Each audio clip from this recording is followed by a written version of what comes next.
Concerns about two crises in America unfolding at the same time. Protesters urged to get tested for COVID-19 and health officials telling them they should assume they've been exposed. 18 states now with a rise in cases. The CDC warning the U.S. could see 143,000 deaths from the virus before the end of the month. What do you think? People 6 feet.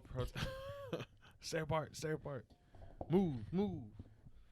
Mobilize. What do you think? People are still protesting, as they should. But now people are worried about getting corona. It makes sense. Worth it? Yes. Worth getting corona? Where you only have a less than 1% chance of dying? Yes.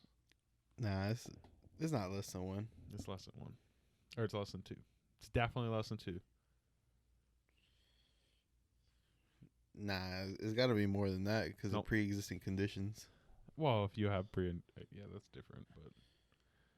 But if you don't have pre-existing conditions, you do have less than 2% chance. Or like think about all the people protesting and then going back home. To the grandmas, moms, papas. Yeah. That's scary because there are thousands of people.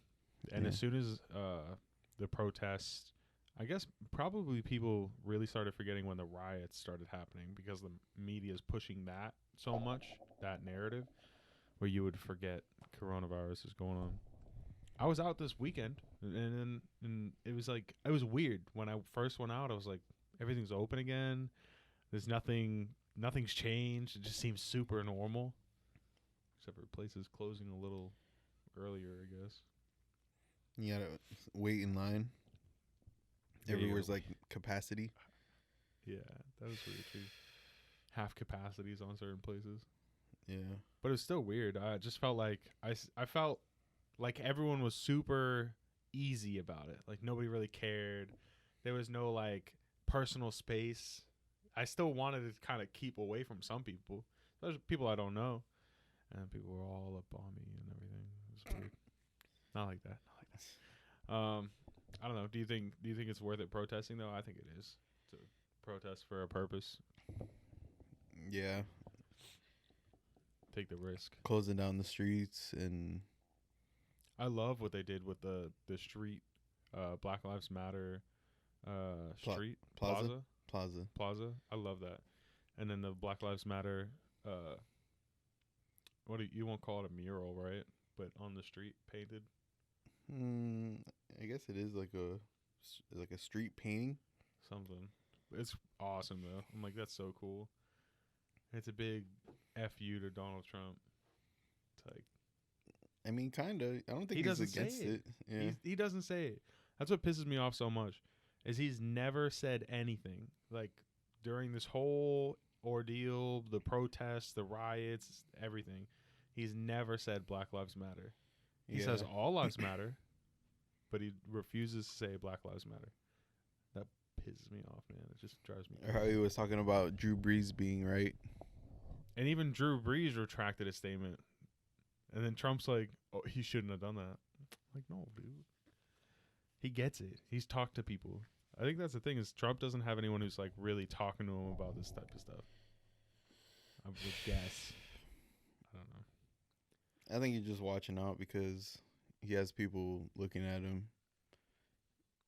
Obviously, people in his pockets looking at him. Well, yeah. I mean, there's people that are donating to him being reelected, and if he goes and sides with the other side, they'll pull out. They'll pull out their money. I mean, they don't really have another choice. I don't know. I just wish. I feel like that's like. That would make such a huge difference. If he really wants to be president this upcoming, maybe he doesn't. Is that possible? Is it possible that he doesn't? He's straying so far away where I'm like, I don't even know if he wants this anymore. I don't know. I don't know. I think he wants it, but he's not gonna change. He's not gonna change for people that don't like him. I guess. Yeah. And even if he's wrong, he's not going to say he's wrong. He's just going to come back later and change what he said. That's what he does. He's not wrong. He just changes up like later on. It just changes his point of view. I'm all for not like marrying someone to their ideas and giving them the chance to change their point of view and stuff like that.